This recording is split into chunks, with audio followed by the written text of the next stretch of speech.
Hello दोस्तों, आज हम आपके लिए लेकर आए हैं कहानी का 19वां भाग। अगर आपने इस कहानी के पहले के 18 भाग नहीं देखे तो उनका लिंक मैंने इस वीडियो के डिस्क्रिप्शन बॉक्स में दे दिया है, आप वहां जाकर देख सकते हैं। तो चलिए आगे की कहानी शुरू करते हैं। विशाल ने सभी के घूमने के लिए जुहू बीच प्लान किया था। थोड़े समय बाद ही सब लोग जुहू बीच पहुंच गए तो ऋषभ ने समुद्र से कुछ दूरी पर ही बने एक लॉज के ओपन गार्डन को दोगुने पैसे देकर बुक कर लिया और सभी लोग वहां पर बैठकर सामने बहते समुद्र को देखते हुए खुली हवा में आनंद लेने लगे। मौसम भी सुहाना हो रखा था। हल्के हल्के बादल, ठंडी मध्यम चलती हवा उस मौसम को खुशनुमा बना रही थी। तभी वहां पर मालती और राघव भी आ गए। जाह्नवी जी की नजर उन पर पड़ी तो वो उठकर उनकी तरफ आई और प्यार से उन्हें सभी की ओर ले आई।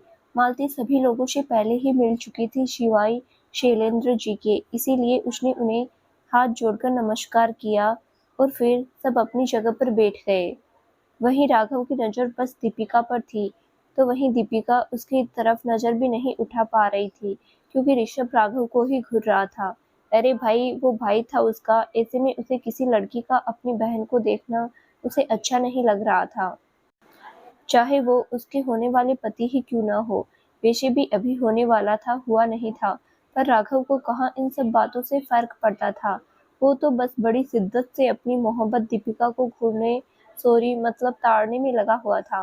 तभी मालती ने बात छेड़ते हुए दादाजी से कहा, वो अंकल मैं क्या कह रही थी कि जब आप सब लोग शादी के लिए तैयार है तो फिर क्यों ना बच्चों के रिश्ते को एक नाम दे दिया जाए जिससे इनके एक साथ होने पर कोई सवाल न उठा सके। तो दादाजी ने शिवम जी की ओर देखा तो उन्होंने अपनी पलकें झुकाकर सहमति दे दी। जिसके बाद दादाजी मालती से बोले, तुम ठीक कह रही हो बेटा, वैसे भी दीपू की पढ़ाई पूरी होने वाली है तो ऐसा करते हैं, एक हफ्ते बाद हम इन दोनों की एंगेजमेंट और फिर इसकी पढ़ाई खत्म होने के बाद शादी कर देंगे। क्यों, सही कहा ना मैंने? इतना कहकर सभी घर वालों की ओर देखने लगे तो सभी लोगों ने उनकी बात पर सहमति जताई, पर ऋषभ कुछ नहीं बोला। वो थोड़ा उदास लग रहा था तो दादाजी उससे बोले, क्या हुआ ऋषभ, तुम्हें मेरा फैसला मंजूर नहीं? पर ऋषभ ने कोई जवाब नहीं दिया तो मानवी ने उसके कंधे पर हाथ रखकर उसे हिलाया तो वो हड़बड़ाते हुए होश में आया और सभी को देखा तो सभी असमंजस भरी नजरों से उसे देख रहे थे। ऋषभ छिप गया और फिर अपने दादाजी से बोला, ठीक है दादाजी, जैसा आपको ठीक लगे। तो वर्षा खुश होते हुए बोली, अरे वाह, इसका मतलब अब मुझे सच में जीजू मिलेंगे। पहले जिसे जीजू कह रही थी वो तो मेरे भाई निकले, अब मुझे मेरे सच्चे वाले जीजू मिलेंगे जिससे मैं जितना चाहे मजाक कर सकूंगी और डिमांड भी। फिर शरारत से राघव की ओर देखते हुए, क्यों जीजू, सही कहा ना मैंने, अपनी इकलौती शाली की डिमांड तो पूरी कर सकेंगे ना आप? तो राघव भी उसकी तरफ देखकर मजाकिया अंदाज में बोला, हाँ क्यों नहीं, अब तो मेरी भी तो एक ही साली है तो उसकी डिमांड तो पूरी करनी ही पड़ेगी, और वैसे भी साली आधी घरवाली होती है तो आपकी बात न माने ऐसा कैसे हो सकता है, इसीलिए आपका हुक्म शराखों पर। उसकी बात पर वर्षा का मुंह हैरानी से खुल गया, पर फिर वो शर्माते हुए मुस्कुराने लगी। वहीं घरवाली भी उसके मजाक को समझकर मुस्कुराने लगे। पर विशाल, उसके तो जैसे तन बदन में आग लग गई थी। उसे राघव का वर्षा के साथ फ्लर्ट करना बिल्कुल भी पसंद नहीं आया था और वे गुस्से में राघव को घूर रहा था। उसका बच्चा था तो वो अब तक राघव में दो चार लगा चुका होता, पर फिर इस मौके की नजाकत को देखकर खामोश ही रहा। थोड़ी देर में सभी ने अपना खाना खाया, फिर सभी बड़े एक दूसरे से बात करने लगे तो फिर बच्चों का भी अपना ही प्लान बनने लगा, जिसके बाद सभी लोग ऋषभ, मानवी, दीपिका, राघव, जाह्नवी, शिवम जी और शिवानी, शैलेंद्र जी अपनी अपनी पार्टनर का हाथ पकड़कर समुद्र की ओर बढ़ गए। सभी एक दूसरे का हाथ थामकर समुद्र की लहरों के बीच रेत पर चलते हुए वहां के सुहाने मौसम का आनंद ले रहे थे। अब बचे हमारे विशाल और वर्षा। तो विशाल तो वर्षा के साथ जाने का या फिर उसके साथ वक्त बिताने का मौका ढूंढ रहा था, लेकिन वर्षा उसकी फीलिंग से अनजान कभी मानवी ऋषभ के साथ हो जाती तो कभी शिवानी शैलेंद्र जी के साथ, जिससे विशाल मन महसूस कर रह जाता। वहीं मानवी को इस शांत वातावरण में आकर बहुत अच्छा लग रहा था। उसे इस सुहाने मौसम में ऋषभ के साथ सुकून महसूस हो रहा था। उसका मन था कि बस यहाँ लम्हा यहीं ठहर जाए। तभी उसकी नजर ऋषभ के चेहरे पर पड़ी जो कुछ उदास सा लग रहा था। मानवी ने उसकी नज़रों का पीछा किया तो वो एकटक राघव के साथ हंसती मुस्कुराती दीपिका को देख रहा था। तो मानवी ने उसके कंधे पर हाथ रखा तो ऋषभ उसकी तरफ देखा तो मानवी ने पलकें झुकाकर उसे आश्वासन दिया और उससे बोली, बेफिक्र रहिए, वो बहुत अच्छा लड़का है और हमारी दीपिका को भी बहुत खुश रखेगा। ऊपर से माँ की दोस्त का बेटा है तो जाहिर सी बात है ना, माँ उसके नेचर से वाकिफ होगी और एक न एक दिन किसी के साथ उसका रिश्ता जोड़ना ही था। तो फिर तो माँ राघव को तो माँ जानती भी है, तो फिर इतनी चिंता क्यों करना। तो ऋषभ ने एक नज़र दीपिका को देखा, फिर सिर हिलाते हुए मानवी से होना, हाँ सही कहा तुमने, पर ये बहनें कितनी जल्दी बड़ी हो जाती है ना। ऐसा लगता है जैसे कल ही की तो बात थी जब दीपू हमारे घर आई थी और आज देखो बस कुछ ही वक्त हमारे पास उसके साथ प्यार भरी यादें बनाने के लिए। उसके बाद तो वो हम सबको छोड़कर चली जाएगी हमेशा के लिए और फिर उसी की होकर रह जाएगी। तो मानवी ने उसके कंधे पर हाथ रखा और उसे समझाते हुए बोली, उदास मत होइए ऋषभ जी, हर लड़की को एक न एक दिन अपने घर परिवार से दूर जाना ही पड़ता है। यही इस दुनिया का नियम है और फिर बढ़ती उम्र के साथ हर इंसान को अपने लिए हम सफ़र की ज़रूरत होती है, जिससे वो अपना हर सुख दुख तकलीफ खुलकर कह सके, उसके ऊपर निर्भर रह सके, उसके आगोश में सुकून से जी सके। तो क्या आप इस तरह उदास रहकर अपनी बहन को उसकी खुशियों से रूबरू करवाएंगे? ऐसे आप उदास होंगे तो वो ज़रूर समझ जाएगी कि उसके दूर जाने से आप दुखी हैं। तो क्या फिर वो अपने नए जीवन में खुशी खुशी कदम बढ़ा पाएगी? नहीं ना, इसीलिए जब तक आप और वो साथ हैं तब तक एक दूसरे के साथ खट्टी-मीठी यादें बनाइए। और वो कौन-सा आपसे दूर जा रही है? किसी नए इंसान के आने से ज़रूरी तो नहीं कि उसके पुराने सारे रिश्ते टूट जाएँ। जहाँ तक मैं राघव को जाना है वो बिल्कुल भी ऐसे नहीं है। इनफैक्ट मैंने उनकी आँखों में दीपिका के लिए बेपनाह प्यार देखा है। तो ऋषभ ने उसकी बात सुनकर एक नज़र दीपिका को देखा, उसी वक़्त दीपिका ने भी उसे देखा और वो उसे देखकर मुस्कुरा दी। तो ऋषभ के होठों पर भी मुस्कुराहट आ गई और मानवी से बोला, हाँ तुम सही कह रही हो, मैं कुछ ज़्यादा ही सोच रहा हूँ। मुझे अपने इमोशंस पर काबू रखना चाहिए, मेरी वजह से दीपू भी परेशान हो जाएगी। तभी वो कुछ सोचकर मानवी को घूरते हुए बोला, एक बात बताओ, इस राघव में तुम कुछ ज़्यादा ही इंटरेस्ट नहीं ले रही? उसकी बात पर मानवी हैरानी से उसे देखने लगी।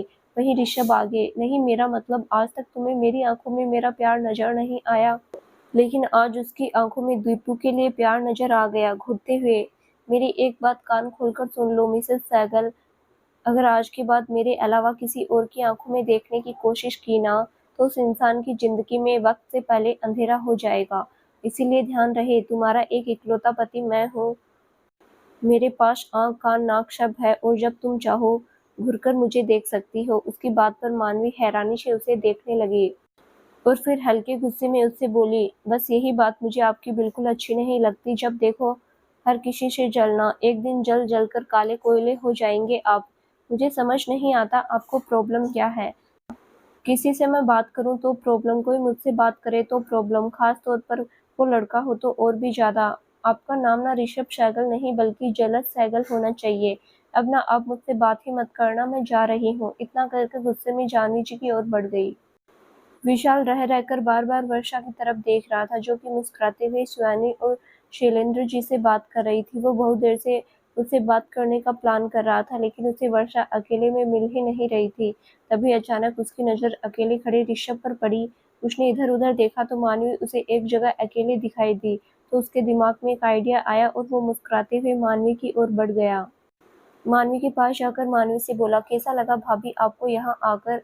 एंजॉय तो कर रही है ना? उसकी बात पर मुस्कुराते हुए मानवी उससे बोली, बहुत अच्छा लग रहा है, यहाँ का माहौल भी बहुत अच्छा है। पर एक बात बताइए, आप जिस काम के लिए यहाँ आए हैं वो कब करेंगे? उसकी बात पर विशाल असमंजस से उसे देखने लगा और वो उससे बोला, किस काम के लिए भाभी? तो मानवी मुस्कुराते हुए उससे वर्षा की ओर इशारा करते हुए बोली, उसे प्रपोज करने के लिए यहाँ आने का प्लान बनाया था ना, तो फिर अब तक किया क्यों नहीं? मानवी की बात पर विशाल हैरानी से उसे देखने लगा और वो शॉक्ड होकर उससे बोला, आपको कैसे पता कि मैं उसे प्रपोज करने की सोच रहा था और इसीलिए प्लान बनाकर आप सबको यहाँ लाया हूँ? उसकी बात पर मानवी मुस्कुराते हुए उसकी तरफ देखकर बोली, अरे मुझे तो ये भी पता है वो आपकी बचपन की मोहब्बत है और आप दिलो जान से उसे चाहते हैं। उसकी बात सुनकर विशाल की आंखें बड़ी हो गई। तभी मानवी आगे बोली, आप शायद भूल गए हैं, जब आप ऋषभ जी से खुसुर-फुसुर बातें कर रहे थे तब मैं वहीं थी। आपके पीछे, इसीलिए मैंने आपकी सारी बातें सुन ली। उसकी बात पर विशाल उदास होते हुए बोला, तो क्या अब आप मुझसे नाराज हैं? तो मानवी भी उसकी बात सुनकर मुस्कुराते हुए उससे बोली, नाराज क्यों, मैं तो बहुत खुश हूँ कि मेरी बहन जैसी दोस्त की जिंदगी में कोई ऐसा है जो दिलो जान से चाहता है। वैसे भी मैंने वर्षा प्यार के लिए वर्षा को प्यार के लिए बहुत तरसते देखा है। अब जब आप उसके जीवन में ये सारी खुशियाँ लेकर आना चाहते हैं, तो मैं क्यों उसमें रुकावट बनने का काम करूँ? वैसे भी जितना मैंने आपको जाना है, मुझे आप पर पूरा भरोसा है। आप हमेशा उसका ख्याल रखेंगे।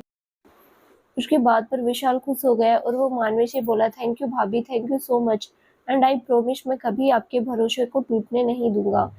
अब आप मेरी मदद कीजिए ना, मैं सुबह से उससे बात करने की कोशिश कर रहा हूँ, पर वो है हर वक्त किसी न किसी के साथ होती है। ऐसे में मेरा प्लान फेल हो जाएगा। आप कुछ कीजिए ना प्लीज। उसकी बात पर मानवी ने हामी सिर हिलाया, फिर उसे कुछ समझा कर डन का इशारा कर वहां से चली गई। वहीं वर्षा इस वक्त शिवानी और शैलेंद्र जी के साथ मस्ती करने में बिजी थी। वो लोग बार बार समुद्र की बाहर आ रही लहरों पर बार बार कूदकर छपाक छपाक कर रहे थे। वहीं शिवानी जी शैलेंद्र जी को वर्षा के साथ बच्चा बनते देख बहुत खुश थी। आज वह सच्चे दिल से अपनी बेटी के साथ खुलकर मुस्कुरा रहे थे। वरना जब से वर्षा उनकी जिंदगी से गई है, उनकी जिंदगी में बस नाम की ही खुशियां थी और झूठी मुस्कुराहट। लेकिन आज वर्षा के मिलने के बाद उनकी जिंदगी में सच्ची वाली खुशियां आ गई थी। सच कहते हैं लोग, बच्चों से ही घर स्वर्ग बनता है। उनके लड़ाई झगड़े, उनकी खिलखिलाहट जब घर में गूंजती है तभी घर घर लगता है, वरना सूना घर हमेशा काटने को दौड़ता है। तभी वर्षा का फोन बज उठा। उसने स्क्रीन को देखा तो मानवी का नाम फ्लैश हो रहा था। उसने कॉल रिसीव किया तो उधर से मानवी बोली, वर्षा जल्दी से रिसोर्ट के पीछे वाले गार्डन में आ जा, तुझे कुछ दिखाना है, लेकिन हाँ किसी को बताना मत, अकेले ही आना। उसकी जल्दबाजी देख वर्षा उससे बोली, पर दी वहाँ क्यों, सब लोग तो यहाँ हैं, पर आप वहाँ पर क्या कर रही हो? तो मानवी चिढ़ते हुए उससे बोली, ओहो तू सवाल बहुत करती है, चुपचाप से जितना कहा है उतना कर और आ जा यहाँ पर, तेरे को कुछ दिखाना है। अब टाइम वेस्ट मत कर, जल्दी आ। तो वर्षा ठीक है दी, आती हूँ कहकर कॉल कट कर देती है और शिवानी जी शैलेंद्र जी से वॉशरूम जाने का बहाना बनाकर वहां से रिसोर्ट की तरफ आ जाती है। वर्षा जब वहां से पीछे वाले गार्डन की ओर जाने लगी तो एक रास्ते में उसे फूलों की डेकोरेशन दिखा। फूलों की, जहां पर गुलाब की पंखुड़ियों से पूरे रास्ते को डेकोरेट किया गया था, वो भी बहुत खूबसूरत तरीके से। तो वर्षा को लगा शायद किसी कपल ने अपने पार्टनर के लिए उस सरप्राइज को प्लान किया है, क्योंकि ये एक कपल रिसोर्ट था और अक्सर न्यूली मैरिड कपल इस रिसोर्ट में आकर ठहरते थे। तो वे दूसरे रास्ते से जाने लगी। तभी उसी रिसोर्ट का सर्वेंट हाथों में गुलाब के फूलों का बड़ा सा बुके लिए उसकी तरफ आया और उससे बोला, वेलकम मैम, एंड ये आपके लिए है। ये कहते हुए बुके उसकी तरफ बढ़ा दिया। वर्षा ने हैरानी से उसे ले लिया। तभी वो आगे बोला, एंड आप उस तरफ से नहीं जा सकते, आपको इस तरफ से जाना है। कहते हुए वो उसी डेकोरेट हुए रास्ते की ओर इशारा करता है। उसकी बात पर वर्षा हैरान रह गई और वो उससे बोली, लेकिन क्यों, और ये किसने किया? आई थिंक आप मुझे गलत समझ रहे हैं। ये सारा शायद किसी ने अपने पार्टनर के लिए किया है, बट मैं वो नहीं हूँ। तो वेटर मुस्कुराते हुए उससे बोला, नो मैम, वो आप ही हैं। हमें उन सर ने आपकी पिक्चर दिखाकर यहाँ भेजा है। Please ma'am come this way. उसकी बात पर हैरानी से वर्षा धीरे धीरे उस तरफ चल दी तो वो सर्वेंट पे मुस्कुराते हुए वहां से चला गया। वहीं वर्षा उस डेकोरेट हुए रास्ते से चलते हुए गार्डन में पहुंची तो वहां का नजारा देखकर उसकी आंखें हैरानी से बड़ी हो गई। साथ ही उसने अपने दोनों हाथों को मुंह पर रख लिया। सामने पूरे गार्डन में हर तरफ उसके और विशाल की बचपन की फोटो लगी हुई थी, जो कि उसके लिए उसका विशु था।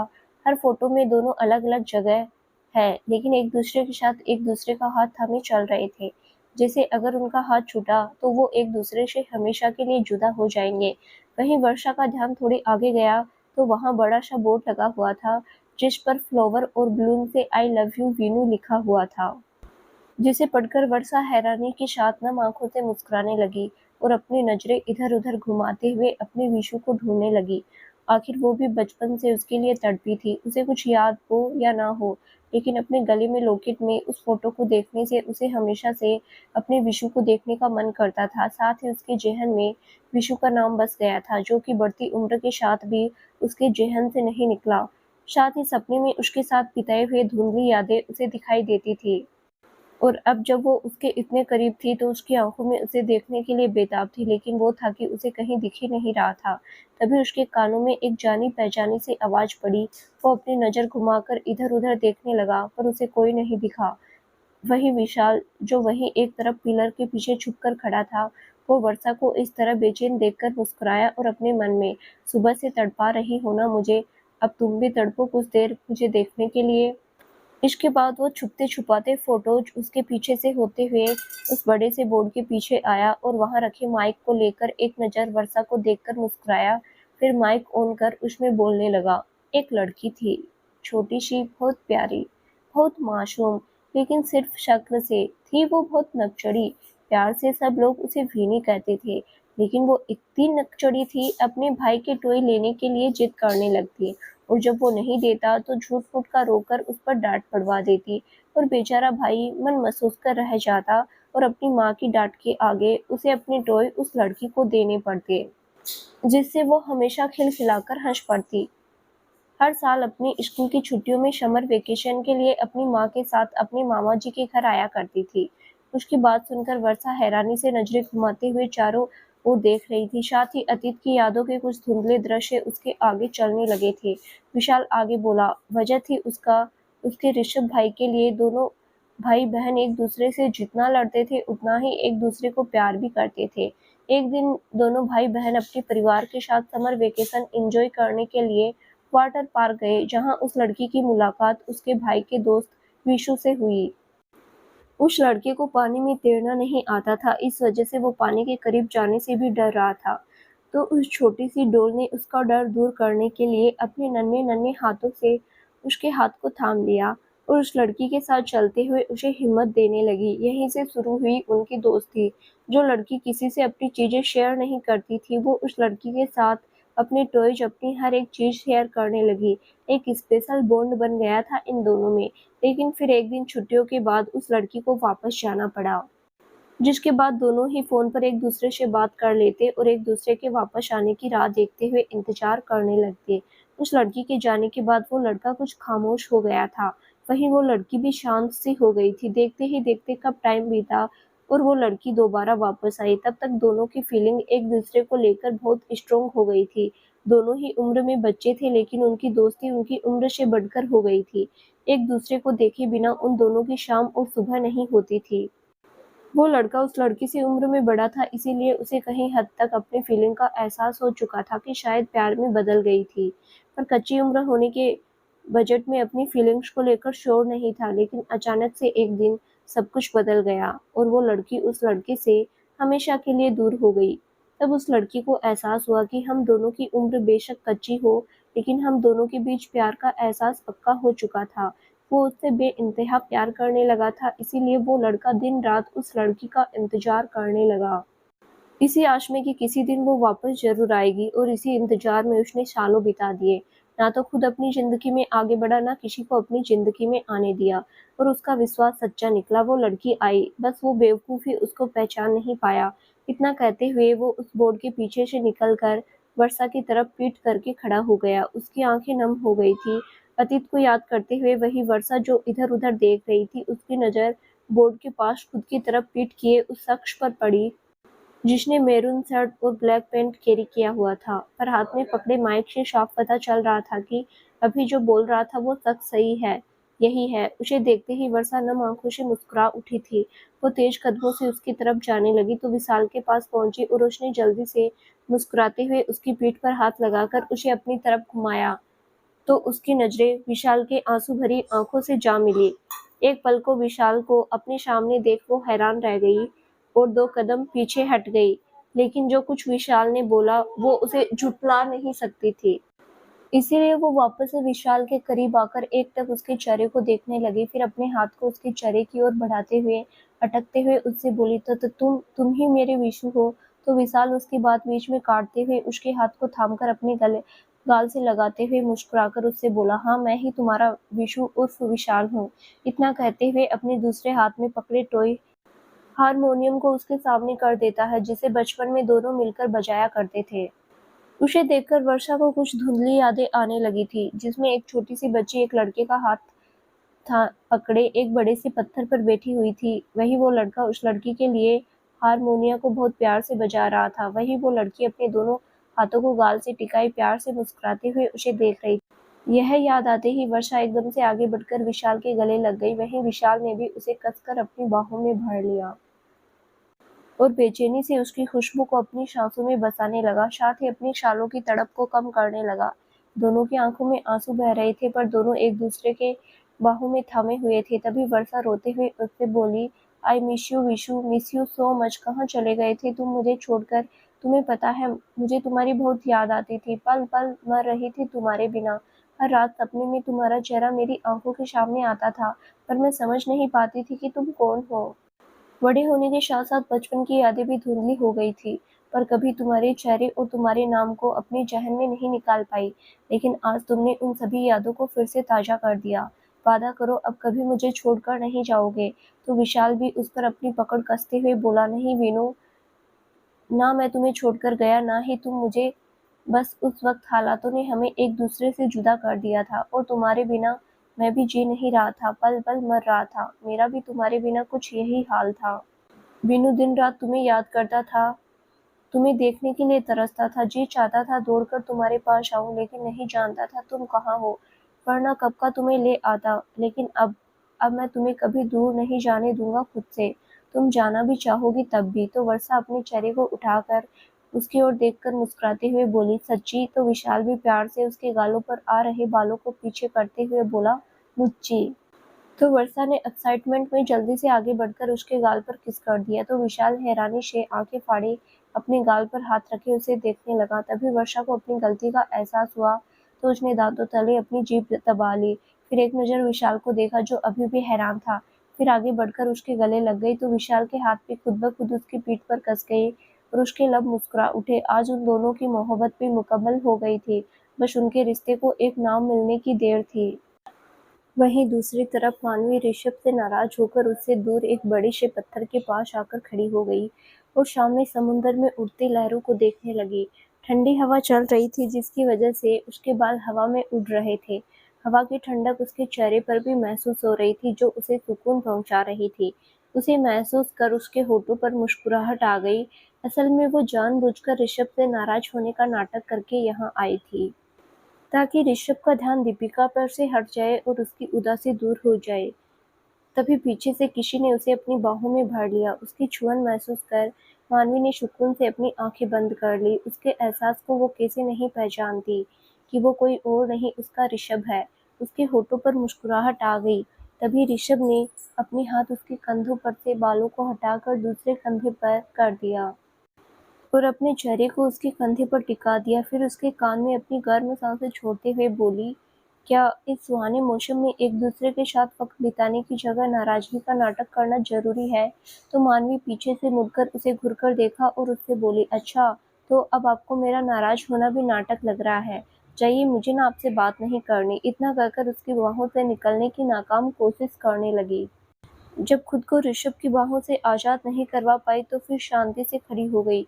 थोड़ी देर बाद ऋषभ से बोली, क्या आपका इस तरह से हमेशा ओवर पजेसिव जैसे व्यवहार करना ज़रूरी है? आपकी इस बिहेवियर से कभी-कभी सच में डर लगने लगता है कि कहीं अगर किसी ने मुझे गलती से गलत नज़र से देख लिया, तो वो बेचारा अपनी आँखों को ही खो देगा। तो ऋषभ अपनी पेट पर अपनी बाहें कसते हुए, फर्स्ट ऑफ ऑल, जो दूसरों की बीवी को गलत नज़रों से देखे वो कभी बेचारा नहीं हो सकता। एंड रही ओवर पजेसिव बिहेवियर की बात, तो मैं क्या करूं? तुम कभी भी मुझे लेकर किसी से जेलस फील नहीं करती, तो इसीलिए तुम्हारी कमी भी मैं ही पूरी कर देता हूँ। उसकी बात पर मानवी ऋषभ को घूरते हुए, वो तो नौबत तब आएगी जब आप किसी के करीब जाएंगे ना। फिर ऋषभ की कॉलर पकड़कर उसका चेहरा झटके से नीचे झुकाते हुए, और अगर कभी आपने ऐसा करने की कोशिश भी की ना, तो आपका ये प्यारा सा चेहरा ना, इसका हुलिया बिगाड़ने में मुझे जरा भी देर नहीं लगेगी, क्योंकि मानवी को किसी से अपनी चीजें शेयर करना पसंद नहीं। फिर आप तो उसकी जान है, जिस पर सिर्फ और सिर्फ उसका हक है। इतना कहकर उसे झटके से छोड़ दिया और मुस्कुराते हुए वहां से आगे की ओर बढ़ गई। तो ऋषभ पीछे से अपने दिल पर हाथ रखते हुए अदा से, उफ, ये अदा, ये एटीट्यूड मेरी जंगली बिल्ली का किसी दिन जान ले लेगा मेरी। इतना कहकर मानवी सुनो कहते हुए वो भी उसके पीछे चला गया। वो अभी मानवी के पीछे जा ही रहा था कि तभी पीछे से एक छोटा सा बच्चा आकर उसके पैरों में लिपट गया और अपनी तोतली आवाज में पप्पा पप्पा कहकर उसे बुलाने लगा। पहले तो ऋषभ हैरान रह गया, लेकिन जब उसने पीछे पलटकर देखा तो सामने एक 2 से ढाई साल के बच्चे को खुद से लिपटते मुस्कुराते हुए देखा तो उसके होठों पर मुस्कुराहट आ गई। वो एकटक उस बच्चे को देखने लगा। छोटा सा बच्चा, गोलू-मोलू सा, घुंघरालू, उसके काले बाल, बड़ी-बड़ी काली आंखें, देखने में इतना क्यूट लग रहा था कि कोई एक बार देखे तो देखता ही रह जाए, कोई खुद को उसे प्यार करने से भी नहीं रोक पाए। वहीं मानवी भी इस प्यारी सी आवाज को सुनकर पलटी तो ऋषभ के पैरों से लिपटे प्यारे से बच्चे को देख वो उसकी तरफ आने से खुद को रोक नहीं पाई। ऋषभ ने उस बच्चे को खुद से पैरों से दूर किया और फिर अपने घुटनों पर बैठकर प्यार से उसके चेहरे को छूते हुए बोला, क्या हुआ बेटा, आप यहाँ अकेले क्या कर रहे हो? आपके मम्मी पापा कहाँ हैं?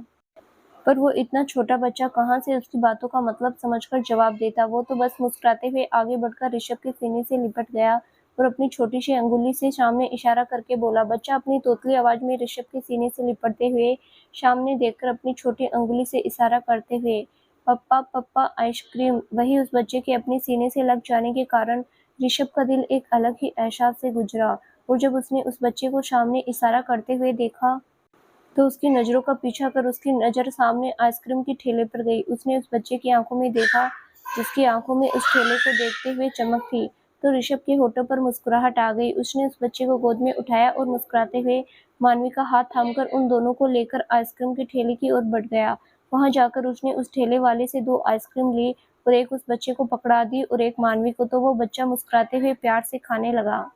खाते हुए उस बच्चे ने अपनी आइसक्रीम अपने कपड़ों पर गिरा दी, साथ ही मुंह भी गंदा हो गया, तो मानवी ने अपनी आइसक्रीम ऋषभ को पकड़ा दी और उस बच्चे को अपनी गोद में ले लिया। फिर जमीन पर खड़ा कर गए अपने पर्स में से अपना रुमाल निकालकर उसका मुंह और कपड़े साफ करने लगे। वहीं ऋषभ अपनी गहरी नजरों से उन दोनों को देख रहा था। उस बच्चे को मानवी के साथ देखे ना जाने कितने एहसास उसके अंदर जन्म ले चुके थे।